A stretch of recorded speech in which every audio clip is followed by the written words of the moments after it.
Global experts are now calling the coronavirus outbreak a pandemic. There is perhaps only 2 weeks for you to really get prepared for what's coming next. Hello, I'm Chris Martenson of Peak Prosperity. I'm here with your February 3rd coronavirus update.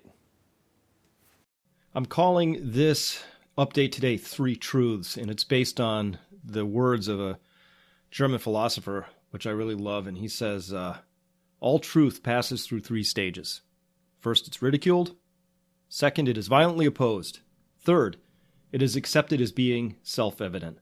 This has enormous implications because this is how it works. But once things become self-evident, all of a sudden you are with the masses and your ability to prepare plummets.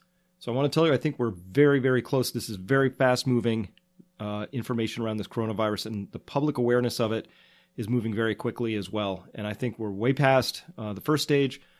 I think we're moving really quickly through the second stage, and which we talked about yesterday, and how the media was not really downplaying this whole thing. And we're about to get into that third stage. So let's go to the numbers. Again, from wooflu.live. And no .com at the end of that. Had some people get confused about how to find that. wooflu.live. There you go. Mainland China. These are just from a few minutes ago. 19,701 cases, 425 deaths. Again, recovered are more than deaths. It's been that way for 3 days. What do we got? 23 countries now. This is why we're in a pandemic, and we are starting to see more and more cases of this virus spreading, and this is exactly what you would expect to see in a pandemic. For now, reasonably contained. The next 2 weeks are going to be really vital. So let's take a quick peek at this so you can see what we're seeing here in terms of total reported cases here. The rest of the world is still this little tiny flat line because China is bearing the brunt of all of that. But that's still on a curved trajectory. So this thing is still spreading.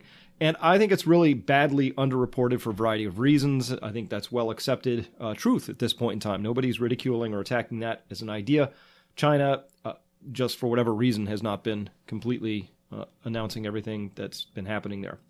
But here's what kind of causes me concern. Again, from the wooflu.live website, here are all the countries that are colored that are showing us where this thing has shown up and where it's been detected.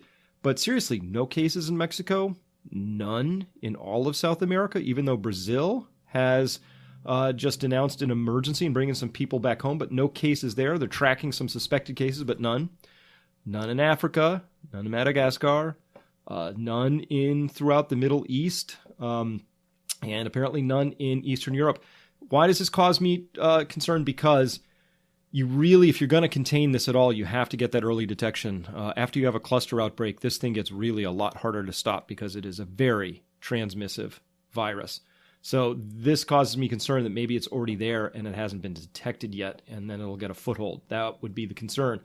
If we do look at non-China infections on a log scale here, you see this was a flat line. They were increasing right at the gate, but then tipped over a little bit. So this might be a second line and a third line, but this is what you would expect to see if you have containment.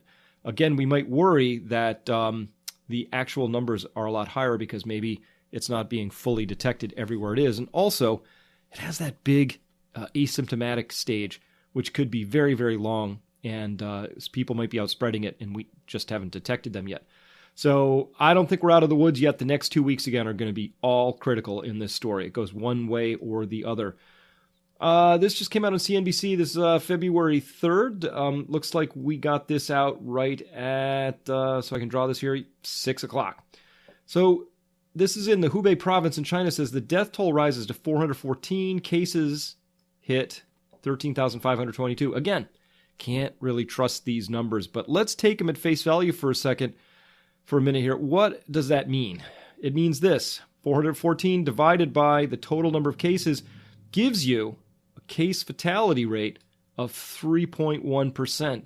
And remember, as we discussed already in this series, that's the lowest this number can be, because this number has a lot of people who are very recently detected and are still in flight in this overall disease process. So a lot of these people are going to die, and add to that total, and then by the time we get there, there'll be more of these people, more infected people. So this is the lowest it can be, and it's confirming again that the case fatality rate is pretty high, at least in this province, for whatever sets of reasons, if we can trust those numbers. Remember, I got to beat this dead horse because I'm still getting asked questions about this all the time, including on the Neil Cavuto show today. Why isn't this worse than the flu, or why isn't like SARS?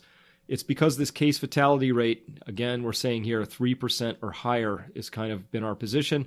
And I think the Hubei figures just reconfirm that. All right.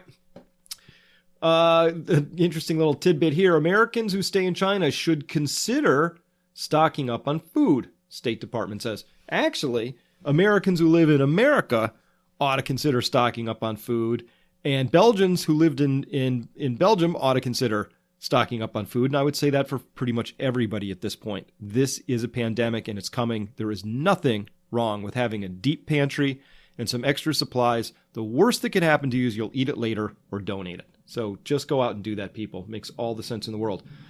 But I think this is, this is from 4:43 p.m. today on February 3rd. Goldman Sachs cancels annual partners meeting. I'm just raising this not because Goldman Sachs has any special insights, although they're very smart people who work there, but they canceled their annual partners meeting because travel restrictions prevented some Asia-based employees from making it to headquarters.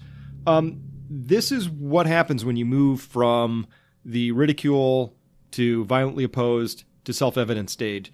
All of a sudden, it's okay for people to say, you know what, let's just cancel that meeting. This is going to be happening more and more, and the invitation to you is, and this is the awkward part, none of us quite knows when it's going to be okay to walk around with a mask on our face or to make the call to cancel travel plans or things like that. But all of a sudden, everybody will be doing it because it's just self-evident, and that's what everybody's doing. And it's very, very hard to operate in front of the curve and ahead of the herd.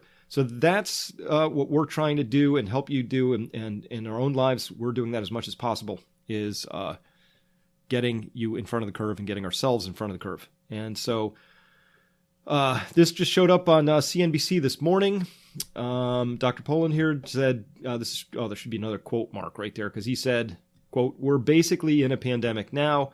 He's a virologist, and this is sort of in general agreement. This is important because, after you pass out of the ridicule stage and you get past the opposition stage, right, which I already got sort of opposed in the press, and other people have too for pointing this stuff out. And then we get to the stage where everybody just accepts this as being self-evident. Your opportunity to prepare is very low once this becomes common knowledge, once everybody knows the same thing that you know, which is that this is a very scary pandemic virus. It is not slowing down right now. It has a really high case fatality rate. It's highly infectious. And worse than that, it has a very high serious complication rate, which the head of the NIH today said was 25% in China. 25% serious complication rate. That's why the hospitals are swamped.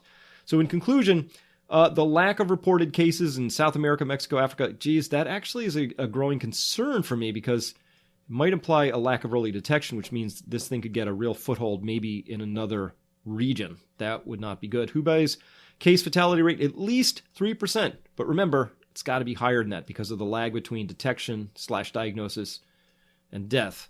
I think we're perhaps a week or two away from just how bad this virus pandemic is to being actually widely recognized, self-evident sort of information, which means your ability to prepare plummets once everybody knows.